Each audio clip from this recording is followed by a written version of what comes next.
Olá Portugal, alô Brasil, esta é a Connect TV Portugal, sejam bem-vindos. Este é o programa 25 dos Fanáticos do Algarve. No programa de hoje vamos falar de motociclismo, do Distritalão e dos campeonatos de Farense e Portimonense. Os fanáticos de hoje são o Armando Alves e o Daniel Matos. Antes, uma referência para o atletismo, com Thierry Di Camenaio, do Burundi, e Likina Bebal, da Etiópia, que venceram a edição 44 do Cross Internacional das Amendoeiras em Flor, na pista das Açoteias.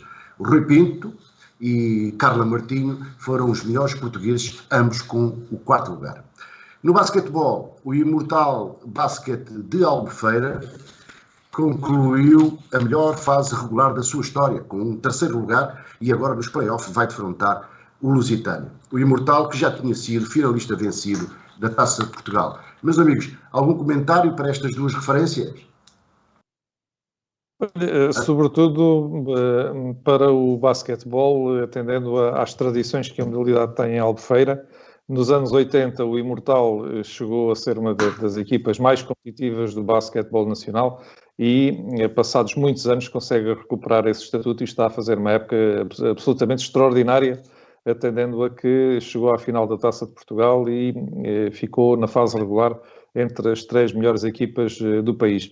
Este é o segundo ano em que o Imortal participa no campeonato principal, depois de muitos anos em que a equipa esteve afastada da alta roda e, portanto, aos seus dirigentes, aos seus treinadores, aos seus jogadores, vai daqui o nosso aplauso por terem recuperado a força que o basquetebol noutros tempos já teve em Albufeira e por estarem em período de pandemia e de naturais dificuldades para treinar e para competir, ainda para mais sendo a única equipa do sul do país, e estando o basquetebol, como sabemos, e como outras modalidades, o futebol também é um pouco exemplo disso, centralizada a norte, com muitas deslocações, muitos quilómetros pelas pernas, o basquetebol do Imortal tem dado uma resposta fantástica e está a conseguir os resultados que no início da época, possivelmente até pela própria estrutura do Imortal, seriam impensáveis e, portanto, os nossos parabéns. Daniel Matos, antes de tudo, bem-vindo. E agora um comentário sobre as referências. Boa noite, obrigado mais uma vez pelo convite e deixar aqui também um bem-aja a todos nós e a vocês também. Relativamente ao Imortal de Albufeira, acho que fizeram uma campanha excelente, conseguiram chegar à final da taça. Fiquei admirado, não estava à espera por aquilo que vi no princípio da época. Não acompanho muito o basquete, ultimamente infelizmente não temos tido muito tempo, mas achei que tiveram uma grande prestação e digamos assim, antes de lhes tirar o chapéu tudo aquilo que eles conseguiram esta época, quando seria uma época para jogar, e penso que não seria para chegar tão longe, mas a verdade é que eles conseguiram. Então, de parabéns, espero que continuem o bom trabalho que fizeram este ano, para que no futuro estejam mais fortes ainda. Meus amigos, o Distritalão, passamos para o Distritalão. A Associação de Futebol do Algarve decidiu dar por terminadas as provas regionais, não atribui títulos e indica o Imortal para o Campeonato de Portugal na próxima época. Havia a intenção da retoma, mas as flutuações da pandemia condicionaram essas intenções. Armando, já se esperava, mais ou menos? Sim, esperava-se, mas poderia também ter havido uma outra solução. Alguns clubes eram favoráveis a uma outra solução, só que foram auscultados todos e a maioria foi favorável a esta solução. A outra solução passava por fazer um mini campeonato, digamos assim, entre aqueles clubes que de facto quisessem subir de escalão, aqueles que estivessem preparados para, na próxima temporada, disputar o Campeonato de Portugal.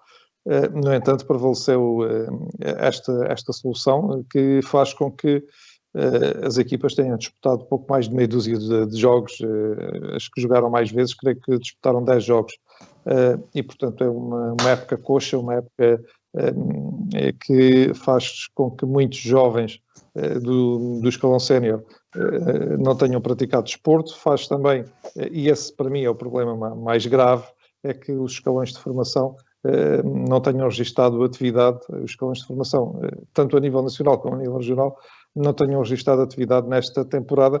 Não está só em causa o desenvolvimento dos jovens jogadores, está em causa também uma geração que se pode considerar em parte perdida, porque enquanto no Benfica, no Sporting, no Porto, há um acompanhamento desses jovens e eles continuam a treinar, embora sem competição, nos pequenos clubes já não é assim. E muitos desses jovens, o desporto que eles vão praticar, ou que eles estão a praticar, são jogos de computador, não têm atividade física, e depois para reconstruir essas equipas e para reconstruir esses grupos, na próxima temporada vai ser uma tarefa extremamente árdua, e estou a crer também com as dificuldades que os clubes estão a sentir por força da pandemia, com a escassez de recursos, com a escassez de apoios, com muitas empresas que estão a fechar as portas e que seguramente e infelizmente vão deixar de apoiar esses clubes.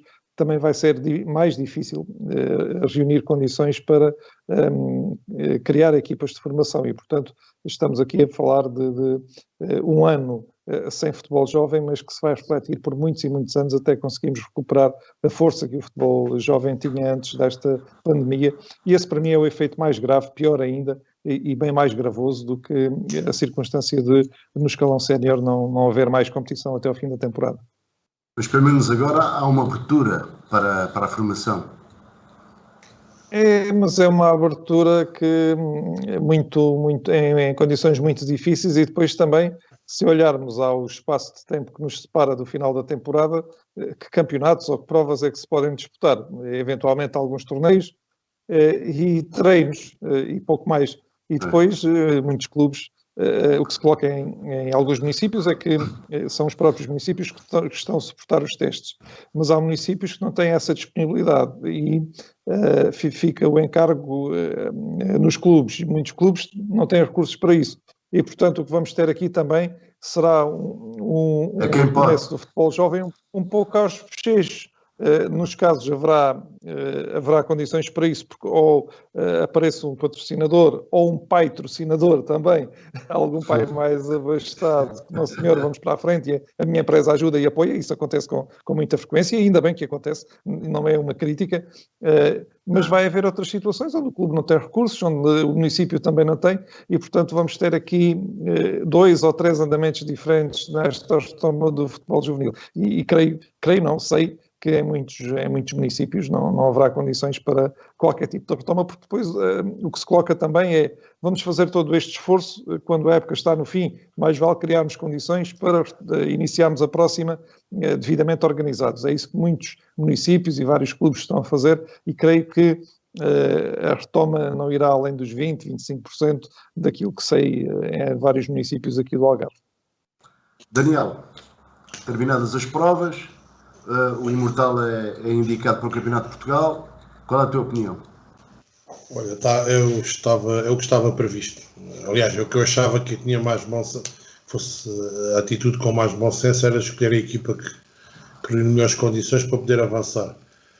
Como diz o Armando, o problema não é o sénior neste momento, o problema é toda a estrutura jovem que teve parada 1 ano e meio praticamente, e espero que as federações, que venha da Federação Portuguesa, principalmente, e depois das associações regionais, que prolongam, façam aquilo que já fizeram em Espanha. Nos escalões de formação, adiantaram 1 ano, quer dizer, um júnior que seja de 2º ano, ainda joga mais 1 ano para o ano. E juvenil, assim sucessivamente, para ir abaixo, quer dizer, um juvenil do último ano, para o ano, que teve 1 ano parado, será juvenil outra vez. Isso vai criar, penso eu, que vai um pouco diminuir criar aqui, quer dizer, não deixar que se crie uma grande diferença entre os escalões. É uma boa medida. Pronto, espero, já sei que a Espanha já vão avançar com isso, espero que em Portugal o façam o mesmo, porque falo por causa própria. Neste momento o meu filho estava no segundo juvenil no futsal, teve 1 ano praticamente parado, aliás está 1 ano e meio parado praticamente, e se entra para o 1º ano de júnior, que será o próximo ano dele, faltam-lhe as bases todas, e quer dizer, nunca poderá chegar mais longe. Nestas circunstâncias está muita gente, e penso que a Federação não fará mal nenhum em prolongar 1 ano mais os escalões, e faz com que, digamos, que não se perca muito da formação que pode ter um juvenil de segundo ano ou ter um júnior de primeiro ano e consiga, porque o júnior de primeiro ano não jogou nos júniores, neste momento vai apanhar o segundo ano e faria algum sentido. É a única coisa que eu espero que a Federação altere e que faça disso uma regra para o futuro. Daniel, eu creio que isso vai, a nível internacional, a medida vai ser essa. Aliás, nos Jogos Olímpicos de Tóquio, todos aqueles jogadores que contribuíram para a qualificação para os Jogos Olímpicos e, portanto, que estão um ano mais velhos e que em condições normais em 2021 já não poderiam participar, a FIFA autorizou a que possam participar e, portanto, creio que isso vai suceder, virá da FIFA para depois as associações, as uniões continentais, a UEFA e as outras estruturas continentais, e depois para as respectivas federações será esse à partida o caminho para evitar algum tipo de situações como aquela que referiste e que tens em casa e como acontecem muitas em vários escalões, e também, de alguma forma, para fazer com que haja alguma retenção, porque, por exemplo, um miúdo que estava no primeiro ano de júniores, se vai para o segundo ano de júniores, vai encontrar uma realidade completamente diferente e desadequada ao seu estado de desenvolvimento. Portanto, o mais provável até é que possa desistir. E há que criar medidas aqui, numa altura em que sabemos que vários miúdos já não vão voltar à prática desportiva, vão ficar a jogar ao computador, porque estão em casa, não se molham, os pais até acham bom. É preciso criar mecanismos para a retenção e esse será seguramente um deles e vai seguramente avançar, é inevitável. Ora bem, vamos passar então para o motociclismo. Daniel, MotoGP regressa ao Autódromo de Portimão, sem público, mas com outra boa prova. Como é que foi a organização do circuito?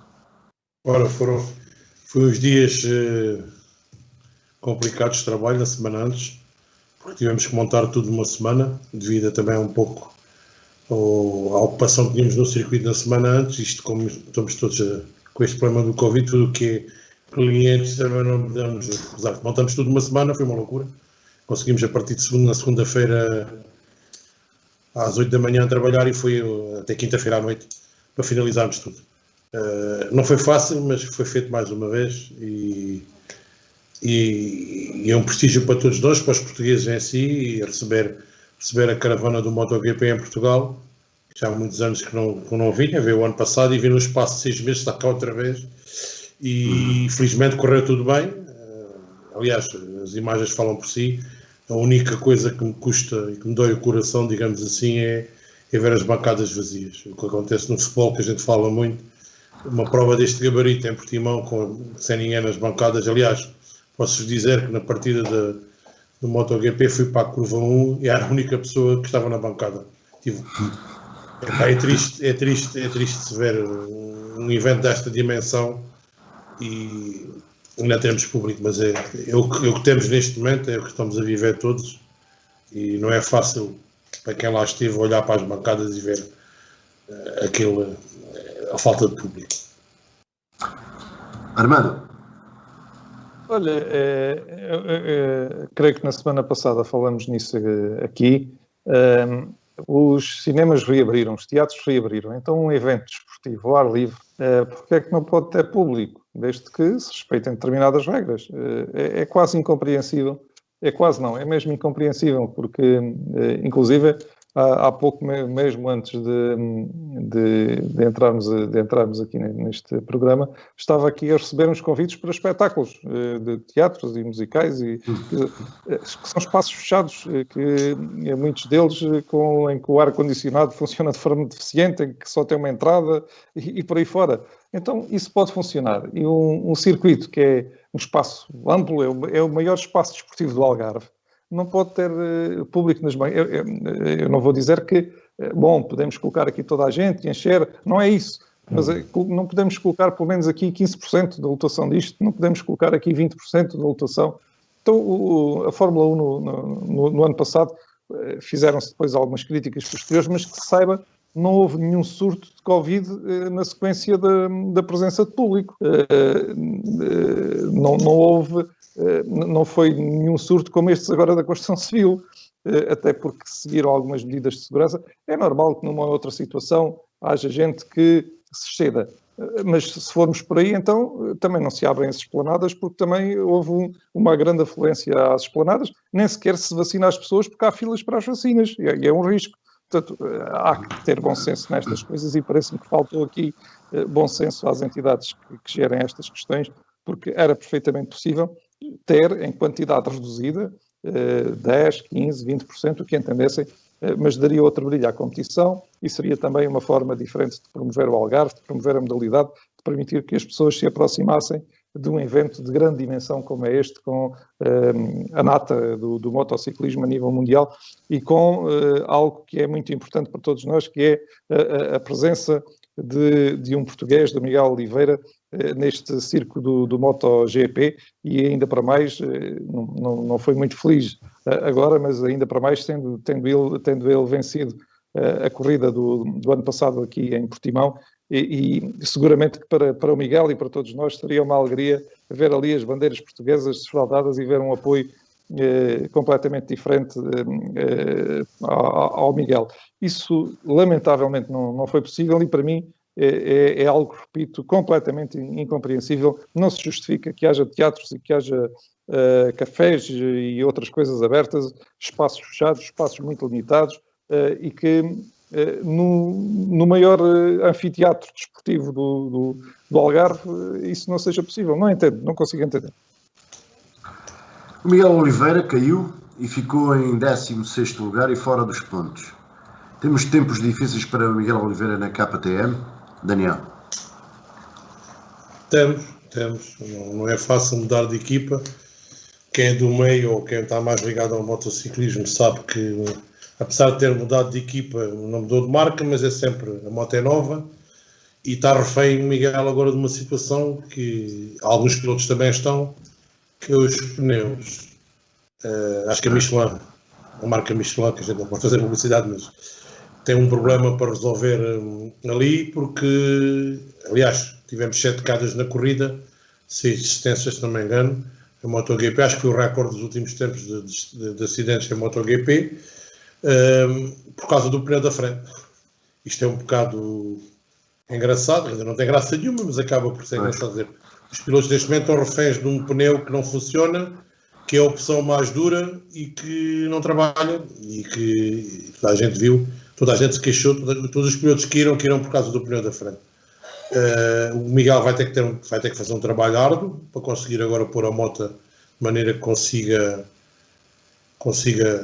aproveitar tudo aquilo o potencial que a própria moto tem, porque a moto é muito boa, está aos olhos de toda a gente, e quem viu ao vivo percebe que a moto é muito boa. Agora tem ali a questão de ele conseguir pôr aquilo tudo a trabalhar e que a Michelin perceba que realmente o pneu que se vai substituir o pneu do ano passado que o Miguel usou em Portimão, que ganhou a corrida, esse pneu sim funciona em muitas motas, este novo não funciona, e acho que eles vão, se a Michelin não voltar atrás com esta situação do pneu, a KTM e mais 2 ou 3 marcas vão ter esse problema. Armando? Olha, o Miguel faz lembrar que, utilizando um pouco a linguagem do futebol, aqueles jogadores que no Portimonense, no Marítimo, no Santa Clara se destacam e marcam muitos gols e andam 4 ou 5 clubes grandes atrás deles. E eles depois transferem-se, só que vão encontrar uma realidade diferente. E então o Miguel está, digamos, a passar um pouco por essa fase, digamos que são dores de crescimento. Ele passou por uma estrutura completamente diferente, ou pelo menos bastante diferente. E está naturalmente ainda a adaptar-se a uma realidade nova. Estamos nas primeiras corridas do ano. É natural que ainda não esteja a conseguir tirar todo o rendimento, é natural que esteja ainda numa fase de aprendizagem, de conhecimento daquilo que é a sua equipa, daquilo que é o equipamento que tem à disposição e também das limitações que o Daniel falou relacionadas com os pneus e outras.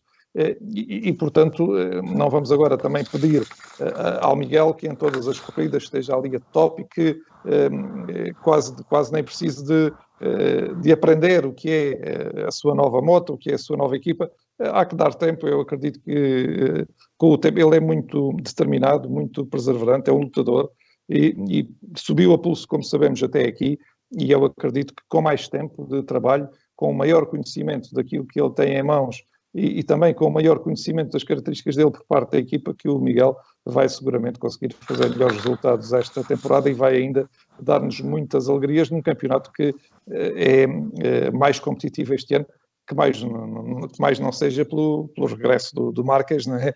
Que na temporada passada esteve de fora devido a uma lesão e que está agora de regresso e que é, como sabemos, um tubarão ali nas corridas e que, portanto, quando estiver também em boas condições, porque ainda não está, vai ser sempre provavelmente o mais sério candidato a ganhar as corridas, porque é de facto um atleta de grande eleição. Agora, o nosso Miguel pode e deve melhorar e vai com certeza melhorar e vamos acreditar que o que aconteceu agora aqui no Grande Prémio de Portimão deste ano, porque no ano passado ele brilhou a grande altura, vamos acreditar que o que aconteceu este ano não se vai repetir muitas vezes e que ele vai conseguir melhores resultados. É isso que esperamos e desejamos.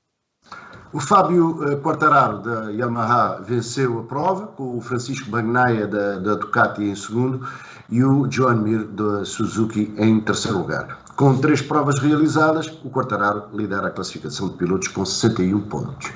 Como é que viu a prova, Daniel? Bom, a nossa prova foi... A corrida em si foi um domínio do Quartararo.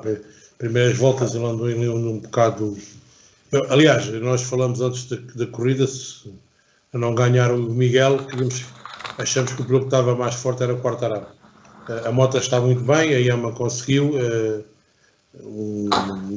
digamos, um pack muito bom e o Quartararo esteve muito forte. Teve a prova toda, penso que várias vezes foram batidos o recorde de pista, mas ele esteve sempre lá por milésimas lá ao lado. E quando chegou à altura exata da corrida, ou digamos o momento crucial, ele esteve lá, a Yamaha funcionou muito bem e o Quartararo fez o que tinha a fazer. O Quartararo já foi campeão do mundo no nosso circuito, às vezes as pessoas esquecem-se.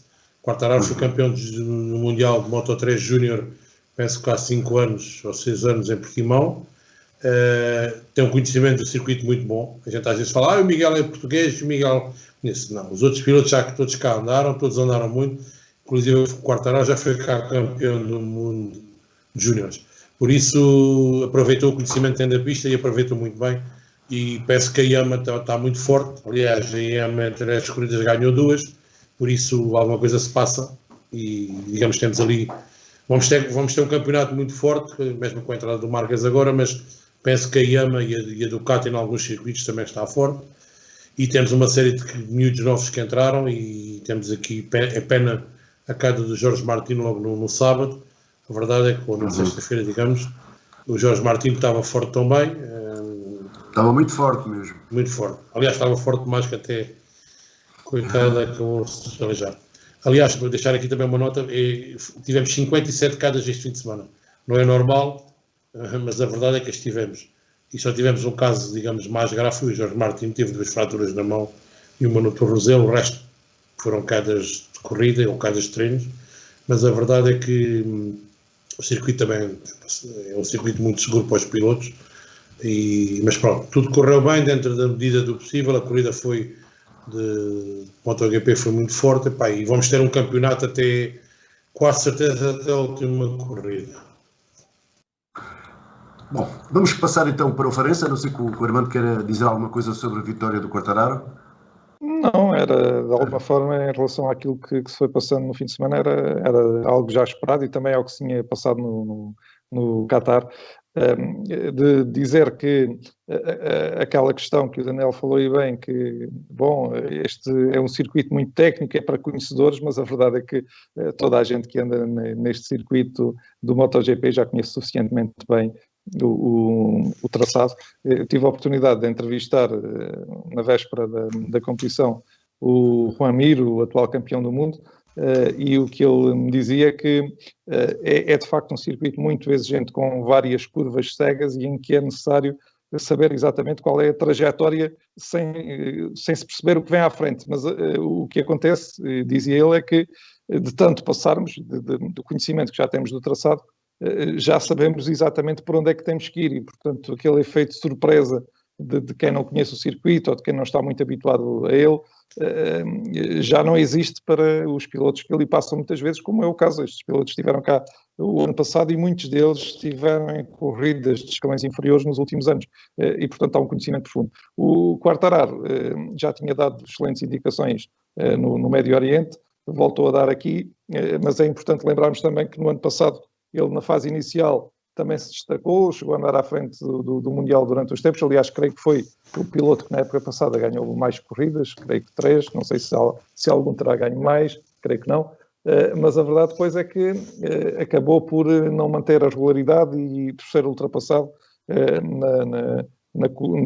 na classificação, e foi o Juan Mir que apenas ganhou uma corrida a sagrar-se campeão do mundo. E, portanto, estamos ainda numa fase de afinações, há aqui equipas e máquinas que ainda vão melhorar bastante, e o facto de ter havido aqui um vencedor incontestável que mostrou grande superioridade durante o fim de semana não quer dizer que já estava a ser a indicação do que vai ser o campeonato. É um campeonato perfeitamente aberto, com pilotos de grande qualidade, e em que pequenos pormenores, uma afinação aqui, uma melhoria ali, algumas alterações também nos pneus que possivelmente se vão registrar, vão fazer com que as coisas possam mudar para um ou para outro lado, e vamos esperar que mudem favoravelmente para o português, para o nosso Miguel. Vamos agora para o Farense. A contar para a 27ª jornada, o Farense recebeu e perdeu com o líder Sporting por 1-0, mais uma vez com queixas de arbitragem. Armando, como é que viste o jogo? Olha, vi um Farense capaz, um Farense com argumentos que merecia outro resultado, mas isto é já algo gasto, não é? Porque em vários jogos, ultimamente, o Farense vinha se exibindo a muito bom plano sem conseguir que essas exibições tivessem tradução nos resultados, e isso acabou por fazer com que a equipa se afundasse um pouco na classificação e esteja, apesar da vitória, entretanto, alcançada no terreno do Paços de Ferreira, está ainda numa situação muito, muito delicada, embora dependa só de si, e acredito que com a qualidade que tem demonstrado, o Farense tem argumentos para continuar na primeira divisão. O importante também é que não joga apenas bem e consiga bons resultados. Isso em Faro não tem sucedido. Desde 10 de janeiro que o Farense não ganha em Faro, na altura bateu o Gil Vicente, a partir daí nunca mais ganha um jogo em casa, e é importante que nesta ponta final do campeonato comece também, ou regresse às vitórias em casa, para que possa somar os pontos necessários para garantir a permanência. Daniel, como é que viste o Sporting Farense com o Sporting, Clube Portugal? Olha, não fiquei admirado, por ser que o Farense neste momento está num bom momento. O Farense fez um bom jogo, esteve muito bem, conseguiu fazer com que o Sporting passasse, digamos, mal em Faro. Com os argumentos que eles tinham, lutaram muito bem. Fico triste porque pela arbitragem do jogo, acho que aquilo que estão a fazer ao Farense ultrapassa muito aquilo que nós estamos habituados a ver. Uma coisa são erros de arbitragem que todos nós sabemos que acontece e que todos nós estamos prontos, preparados para isso. Outra coisa é termos um VAR que vê um penalti, já só falo num penalti, num segundo, digamos assim, e não marca o penalti. Claro que no final do jogo, quando não ganhas, o que te vem à memória, a primeira coisa é aquele penalti. Seja com quem for, isto não é uma questão nada contra o Sporting nem nada, a questão é que não podemos... O Farense deve ter sido, nos últimos 10 anos, o clube mais prejudicado em Portugal da Primeira Liga. Normalmente vemos os jogos todos da Segunda Liga, mas é de lamentar o que é que está a passar. Contra isto tudo, mesmo assim o Farense está fora da linha d'água, digamos assim, mas tem muito que ainda lutar para conseguir chegar, não está abaixo da linha d'água, ainda não está, porque os resultados de hoje e de ontem, o Marítimo... Não, ainda está. Exatamente, ainda está, porque entretanto o Marítimo também ganhou. Mas eu penso que o Farense tem equipa e tem demonstrado isso em campo para conseguir ficar na Primeira Liga. Agora, com arbitragens destas será muito complicado, não é?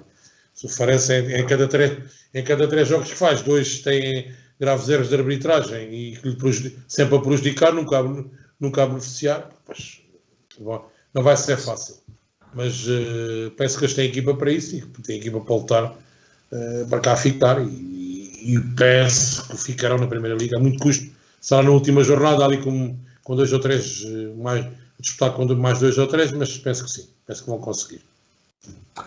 A contar para a 28ª jornada, o Farense venceu por 2-0 na deslocação a Paços de Ferreira, mas o Marítimo também ganhou e a classificação ficou na mesma. Armando.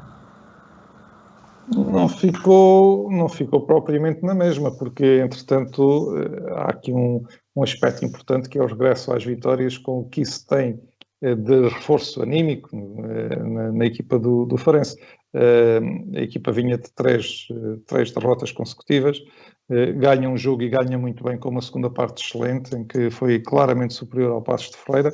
Podia inclusive ter marcado mais um gol, que seria normal em relação àquilo que foi o jogo, que eu me lembro, na segunda parte, o Paços de Ferreira fez apenas um remate completamente inofensivo, e mesmo na primeira parte o Farense já estava a ser melhor, embora de alguma forma se aceitasse o empate ao intervalo, mas na segunda houve uma grande diferença e o Farense conseguiu juntar a exibição ao resultado. Mesmo com um penalti que o árbitro não assinalou, foi preciso o VAR, um penalti claríssimo, um lance claríssimo, não oferece a mínima dúvida, não se percebe porque é que o árbitro não apita de imediato.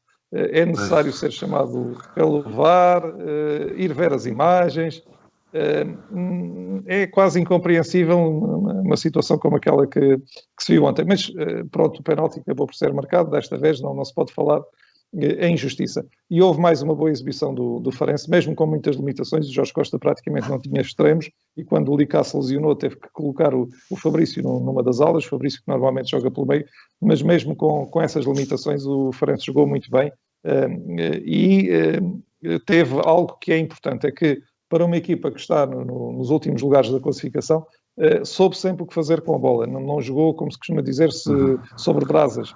Foi sempre uma equipa esclarecida, uma equipa lúcida, uma equipa que agilizou bem os seus movimentos ofensivos, uma equipa que defendeu também com tranquilidade, e se continuar com esta postura e com esta qualidade de jogo até ao final, eu creio que, como já disse, haverá todas as condições para o Farense assegurar a manutenção na Primeira Liga.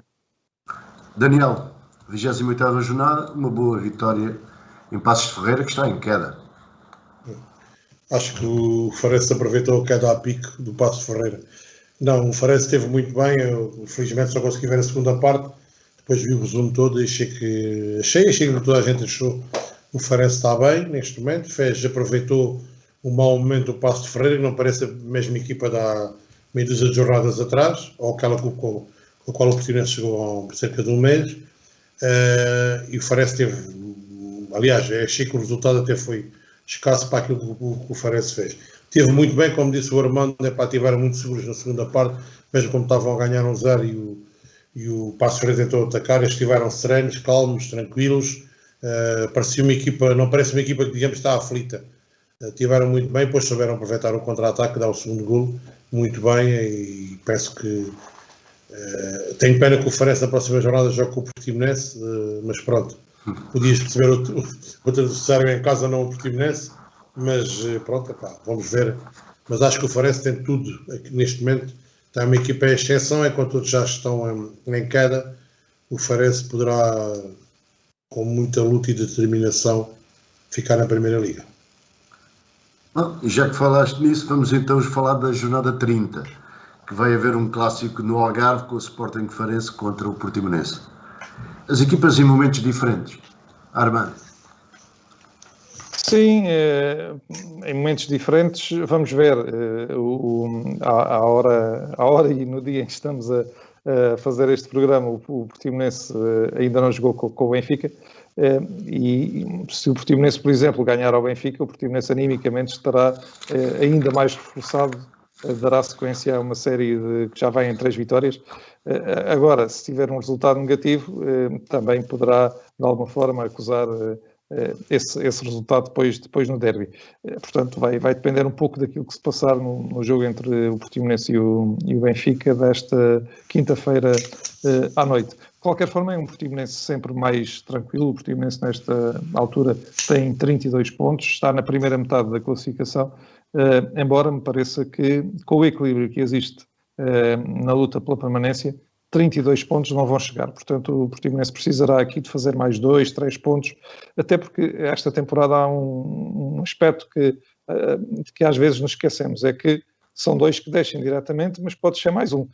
E, portanto, ali o 16º classificado terá que disputar um play-off com o 3º classificado da segunda Liga. E ninguém quer também, naturalmente, ficar nesse 16º lugar. E portanto, há necessidade, enquanto 33 pontos nas últimas 6 épocas creio que só houve uma época em que foram necessários 34. 33 pontos é normalmente a meta necessária, e o Portimonense já tem 32, e portanto poderia dizer-se que um empate bastaria, mas eu creio que não vai bastar, olhando para esse 16º lugar. E portanto vão ser 2 equipas à procura de pontos. O Farense tem o ânimo reforçado depois desta vitória em Paços de Ferreira, mas por outro lado também não ganha em casa há muito tempo e portanto pode sentir algum desconforto por isso. O Portimonense, não fazendo as contas a este jogo com o Benfica, que ainda se vai disputar, vive o melhor ciclo da temporada, 3 vitórias seguidas, algumas delas concludentes, a goleada no Treino do Nacional por 5-1, que é a maior goleada de sempre, de uma formação algarvia na primeira divisão fora de portas. Nunca nenhuma equipa da região tinha ganho por 5-1 fora de portas. Depois ganhou de forma concludente também frente ao Vitória de Guimarães. Agora ganhou ao Famalicão, que vinha a crescer e que também vinha de uma série de invencibilidade. E portanto é um Farense forte, é um Farense com um jogador em destaque, já temos aqui falado dele noutras ocasiões, que é o Beto, mas é também um Farense com capacidade, com argumentos. Parece-me daquilo que vi do jogo de Paços de Ferreira, que o Ryan Gold está novamente a crescer, passou ali por um período de exibições mais oscilantes, depois de ter feito uma primeira volta muito boa, e é uma equipa sobretudo com grande capacidade de luta, muito, muito empenhada, a equipa do Farense, e portanto vamos ter ali um derby seguramente intenso, seguramente muito disputado, e com o Farense mais necessitado de pontos e a ter que arriscar provavelmente mais, e isso poderá eventualmente vir a ser determinante para o desfecho do jogo, atendendo a que, enquanto o Farense pratica um futebol mais rendilhado, mais de pé para pé, o Portimonense, desde que o Beto se começou a destacar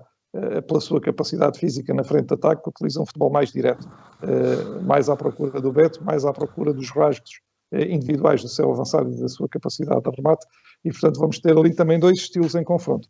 Um futebol provavelmente, seguramente, mais agradável à vista, que é o do Farense, e um futebol mais objetivo, que é o do Portimonense, mas muitas vezes no futebol o que conta também é a objetividade e não a nota artística, e vai ser um confronto interessante creio que estão reunidas todas as condições para presenciarmos um belo espetáculo de futebol nessa noite. Pena a hora muito, muito tardia, não, é incompreensível, às 21h45, disputar-se um jogo de futebol. Se houvesse público, era motivo para as pessoas fazerem um protesto à porta do estádio, e mesmo assim, estando em casa, há muita gente que depois tem que se levantar às 6 e às 7 da manhã para ir trabalhar, e o jogo vai acabar quase à meia-noite, e não se percebem bem estes horários. Sabemos que nesse dia há competições da UEFA, Liga dos Campeões, mas a verdade é que em Inglaterra e em Espanha os campeonatos decorrem nesses mesmos horários, e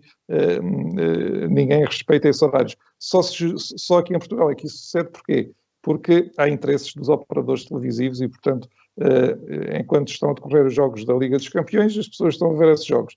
E depois passa-se para os jogos dos campeonatos locais, sem superposição, e podendo os operadores televisivos assim oferecer 2 produtos em horários distintos, enquanto se os jogos dos campeonatos locais, neste caso da Primeira Liga, fosse mais cedo, haveria ali sobreposição. E como se sabe, ao contrário do que sucede em Espanha, ou em Inglaterra, ou na Alemanha, aqui quem manda nos horários são os operadores televisivos, não é a Liga, nem a Federação, nem a coisa nenhuma. Somos nesse aspecto um país um pouquinho à parte para pior. Mas dizia eu, e isso é o mais importante, a expectativa de um grande jogo, haverá qualidade seguramente, creio também que haverá golos, são duas equipas com um perfil ofensivo e o que é importante é que seja qual delas que ganhe, que no final do campeonato as duas possam sorrir com a permanência garantida. Daniel, Farense Portimonense, como é que se vão encaixar? Vai ser um jogo fácil para ninguém. Acho que a postura do Portimonense em campo em Faro depende muito do resultado de até amanhã. Se o Portimonense amanhã conseguir pontuar, como fez nos últimos 2 anos, vai para Faro já com, digamos, com uma margem de erro superior, ou vão mais descansados, digamos assim. Eu não concordo, acho que o Armando, eu acho que este ano 34 pontos ou 33 pontos não vão chegar. Eu aponto que estou a ver aqui, está bem que toda a gente, ninguém pode, todos podem ganhar. Daniel, foi precisamente isso que eu disse, que 33 e talvez 33 não vão dar, não. Eu ficaria mais cansado quando olhar para a tabela e ver o Portimonense com 36 pontos. Aí já sei que praticamente será impossível alguém atingir. Mesmo 35... Meus amigos, já vamos ao Portimonense. Agora é Farense Portimonense. Está pronto.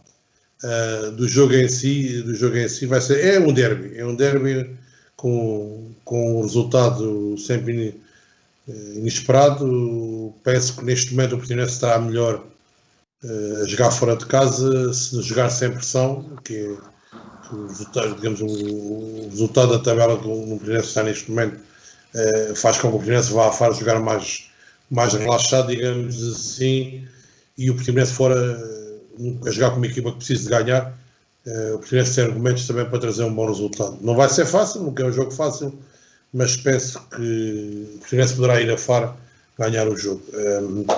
O Farense, a mesma coisa, o Farense tem argumentos para ganhar o Portimonense, joga em casa, normalmente o Farense é muito forte em casa, aliás no último jogo com o Sporting vimos isso, por isso é um resultado inesperado. Eu espero que o resultado seja benéfico para os dois, o que nem sempre é possível, e gostava, das coisas que gostava é que para o ano os dois clubes do Algarve mantivessem na primeira divisão ou na primeira liga, porque faz muita falta para a região e tudo que os clubes estejam na primeira liga e que estejam os dois, não só um. Daniel, vamos para o Portimonense.